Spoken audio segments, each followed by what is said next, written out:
Gagawa tayo ng breakfast.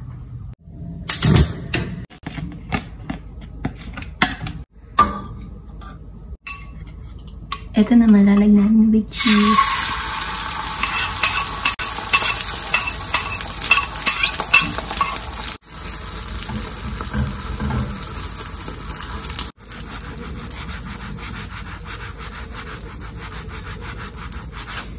Cheese.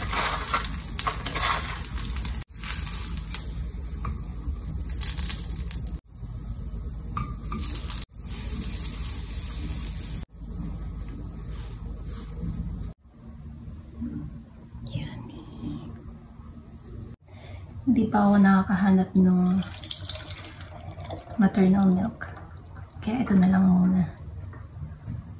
Yung organic fat-free milk. Tapos meron din mayo tsaka ketchup. Sa Pilipinas, hindi naman kami uso sa amin ng breakfast, no? Minsan kung ano yung natirang ulam sa gabi, yun yung kakainin mo pag may sumobra. Pero pag wala, it's either bibili ka ng pansit canton or anything. Kaya hindi rin ako nahilig din mag-breakfast kasi nga, yun, wala naman kaming ganon.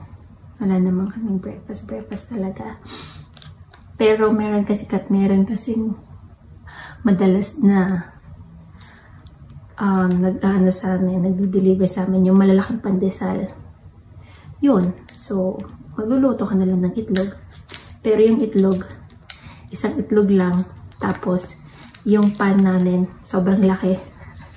Kaya, pag naluto siya, kasing laki siya kunwari ng plato, hahatiin mo yun sa apat. No?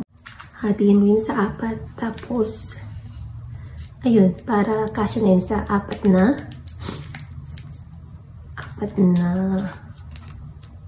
pandesal. O, diba? Pero ngayon, kahit ilang itlog pa yan. Ganun. Kaya imagine sobrang nipis nung pandesal mo na may palaman na scrambled egg. Diba? Wala. Yun lang. Tapos,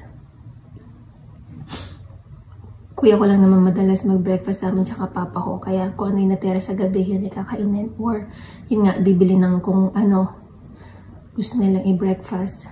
Pero yung sa tindahan lang bibili, wala yung may stocks, ganyan. Kain tayo.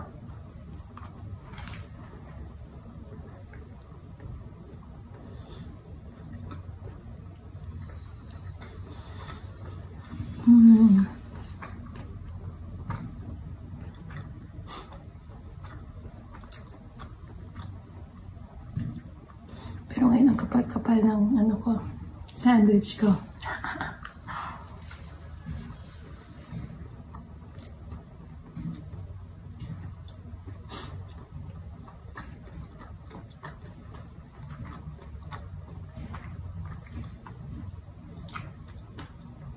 Hindi namin nararanasan yung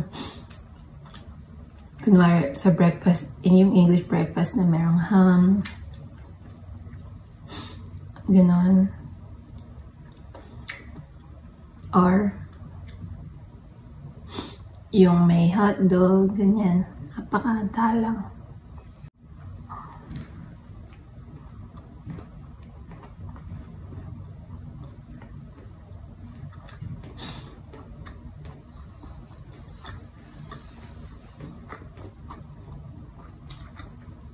Pero kunwari may mga naging handa from occasion, yun.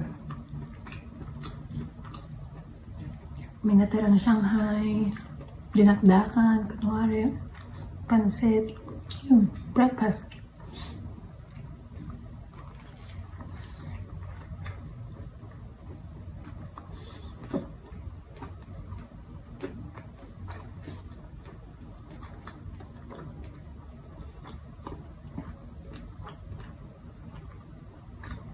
Kaya sobrang grateful talaga. Ito na yung with cheese.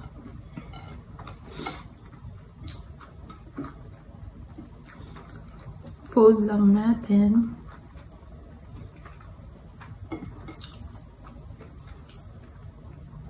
sana maging size ng ano.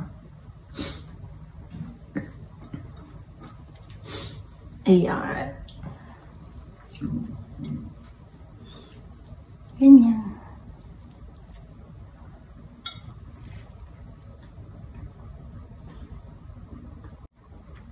Cheers.